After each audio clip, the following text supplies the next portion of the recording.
The first day for a new executive order allowing the deferment of some payroll taxes. It's meant to put a little more money in your pocket during the pandemic, but as Christian Hauser reports, you could end up paying more later.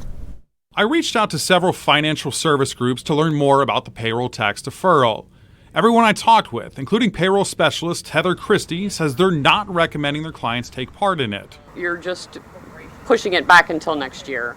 I don't believe that the benefit, the money that you would get, is that beneficial for a deferral. Here's how it works. It defers the 6.2% tax you pay into Social Security. Only folks making less than $104,000 a year are eligible. We'll try this with the person who makes $50,000 a year. They'll get an extra $60 each week in their paycheck. They'll get that through the end of the year. But once the first comes, then they'll have to start paying that tax again. Plus, they'll have to start paying back all the money that they got for the rest of this year, so they'll end up having smaller paychecks. Christie says choosing to defer the payments could hurt seasonal workers, basically anyone who's busier during the warmer months than the winter months, disproportionately.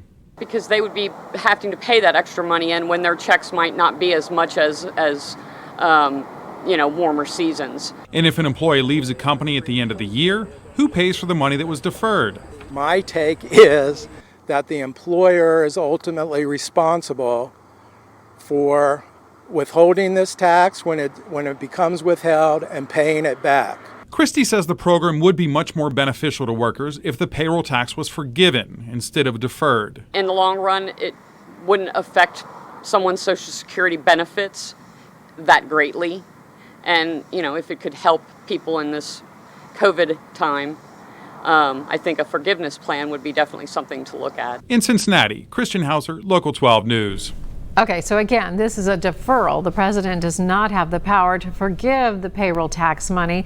That would take an act of Congress.